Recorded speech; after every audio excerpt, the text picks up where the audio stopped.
yazi ngento ofuna uqwalaselwa guys, sesasimomondiya sela rasta le gospel ine-dreads ezicwetyiweyo. Makatsho kaloku laa mntu uba uzama ureplace i-national anthem yethu ufondini usister Bettina ngala Noah. Hayi yadominata tata laa nto, uphuma endlini konomngqushwana bakhala ngayo, ungena eteksini abamama unosakhele driver awunayo Noah. And sokamandi futhi nasetywaleni xa unomfuthwana pha Sunday siserenza apha neentwana zam nantsi izimela apha emva kwam super fans kaBeyonce. Ntwana yam uTshepiso ise-miserable kaloku uyi-victim ye-domestic violence. Bake bamfakela uNoah naye phaa kuyo endlini, wafika esinkingi ugxagxaza amanzi. Ndatsho nathi amaTsheri aseTranzit Akhweleta kakbi kodwa mani phesheya kwenciba kaninzi ingekafika ezazimnenqa ziwoku ububhanxa.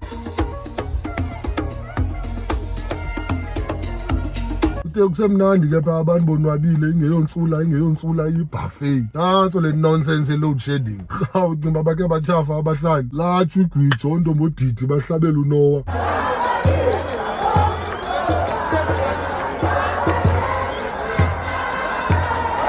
Ndatsho nandawo bethusile ngomzalwane wokuqala uthakathayo. But ke wethu guys, kusemhlabeni apha umntu makasebenzise loo nto imsebenzelayo. Abanye banezilwanyana abamanye bezifida bodwa pha, but ke asikho lapho namhlanje guys.